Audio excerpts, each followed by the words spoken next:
O să fie destul de scurt, dar voiam neapărat să-mi închei ideea. Am ajuns cu bine acasă și mă gândeam acum că partea întâi se termină exact pe ideea asta, că femeile în general fac eforturi supraomenești să arate bine, să fie îmbrăcate, fresh, parfumate, în sfârșit știți voi, tot tacâmul, în principal pentru a manipula. Ideal ar fi să privim mai detașat toată această obsesie pentru felul în care arătăm, noi femeile în primul rând, pentru că noi am intrat în jocul ăsta, chiar dacă există o presiune și din partea societății, vedem în jurul nostru din ce în ce mai multe operații estetice, în fine, preocupări multe și mărunte pentru aspectul nostru exterior. Eu zic altceva. E frumos să faci toate lucrurile astea dacă le faci dintr-o energie feminină, în sensul că tu alegi să îți oferi ție bucuria de a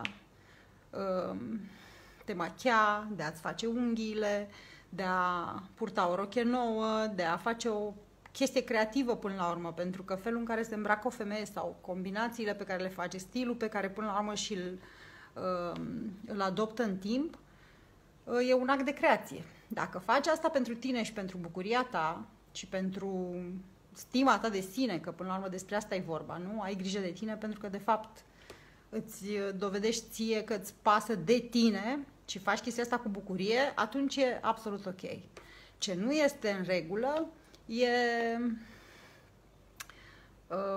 nici nu știu cum să-i spun. Să folosești toate lucrurile astea ca un instrument prin care să influențezi lumea din jurul tău și mai ales pe bărbați.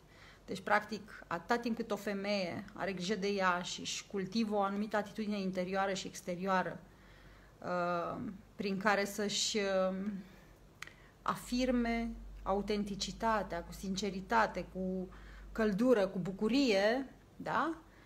Face lucrul ăsta, atunci e într-o energie feminină sănătoasă. Dacă face lucrurile astea doar pentru a manipula, și acum eu recunosc că am făcut asta și cred că fiecare dintre noi la un anumit punct în viață a făcut asta, ca femeie, dar dacă noi conștientizăm lucrul ăsta, atunci deja ne conectăm cu adevărat la cine suntem noi ca femei. Da? Nu facem asta.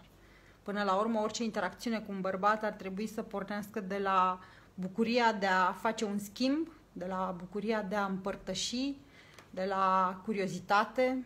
Chiar citeam la un moment dat că cel mai frumos cadou pe care poți să-l faci unui bărbat e să-l asculți. Să fii curioasă. Și atunci să te convingi cu adevărat dacă el este un bărbat interesant pentru tine. Ceea ce mi-a plăcut. Da? Cam asta era ideea cu partea a doua. Deci, ai grijă de tine, fii femeie, bucură-te, dar fă din asta un act de creație. Fă din stilul tău